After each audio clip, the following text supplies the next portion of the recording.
В последните години забелязваме трайна тенденция към увеличаване на раждаемостта. Това не е само в нашата болница, това между другото е една статистика за цялата страна. В София ръста на раждаемостта е най-висок, защото тук дойдоха младите хора от страната и естествено е да се повиши. В последните 3 години някъде около 6-7 хиляди деца се родиха повече през миналата година, в сравнение с, да кажем, 2005 година. Ние отчитаме повишена раждаемост, но отчитаме и една статистика, която е срамна за Европа, и това е високия процент на перинаталната детска смъртност. Разбира се, причините за това са много. Една част от тях са и генетични, но при всички случаи една от причините е тютюнопушенето.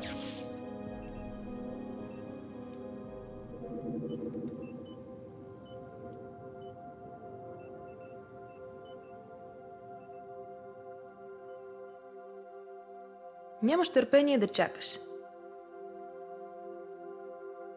Иска ти се да запалиш първата сутрешна цигара.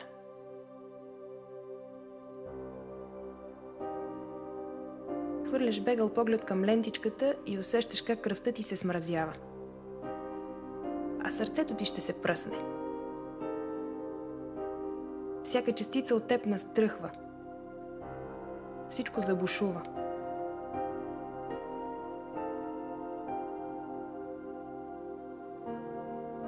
Две са. Едната по-бледа, но все пак две. Искаш да подскочиш от радост. Искаш да разкажеш на всички за твоето бебе.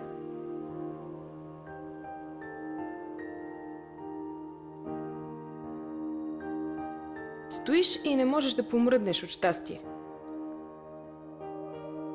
Трябва да спреш да пушиш. Същата вечер не посягаш към цигарите. Все по-възрастни майки решават да станат майки, да родят и да имат своето дете. Някак си са устремени младите жени повече на първо място към кариерата и после към създаване на семейство и отглеждане на своето дете. И тук идва още повече въпроса. Трябва ли да се откажеш от тютюна или не? Това ще ме извинди, но за 1-2 цигари не мога да го приема. Човек или пуши, или не пуши. Колкото по-рано, най-добре е, когато решиш да имаш семейство и да създаваш деца, най-добре е да се откажеш от пушенето. Ти си уморена и отчаяна, без всякакво желание за каквато и да е работа. Правиш всичко с заучени движения. Търсиш си повод да запалиш, въпреки обещанието, че вече няма да го правиш. Поемаш,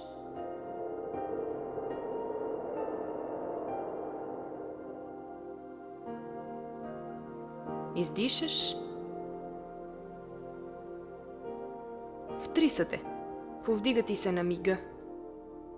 Мразиш се, че причиняваш това на бебето. Става ти неудобно от самата теб, от него и за него.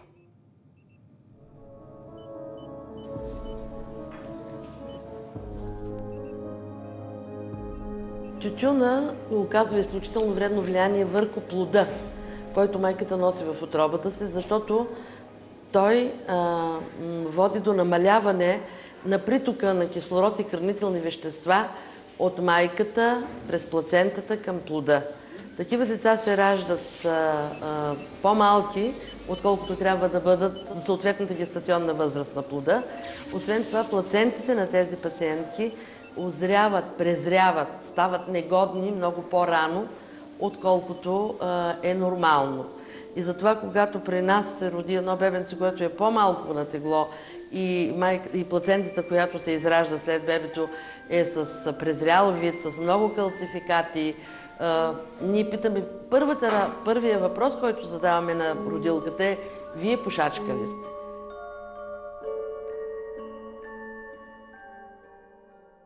Какво се получава?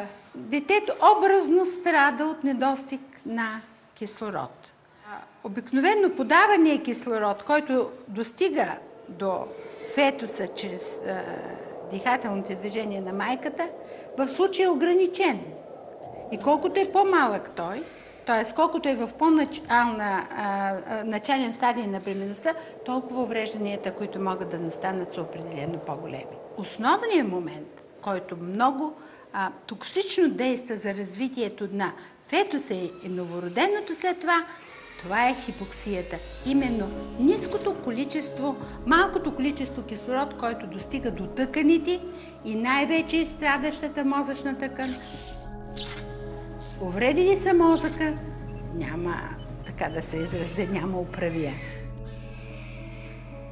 Първият въпрос, който задаваме на родилката е: вие пушачка ли сте? Защото знаем какво е вредното влияние на тютюна върху плода.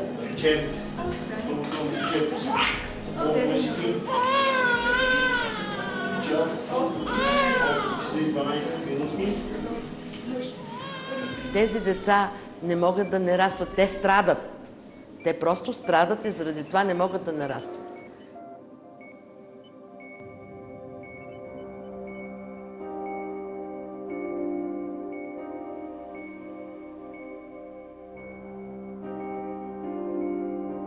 Имаш толкова много въпроси. Доктори, изследвания, консултации. 9 месеца различен режим. Запалваш си цигара. Поемаш жадно дима и издишаш. Главоблъскаш се до припадък. Замирисва ти лошо. Очите ти се насълзяват. Искаш да спреш заради бебето. Да му покажеш колко много го желаеш и обичаш. Казваш си: от утре вече край.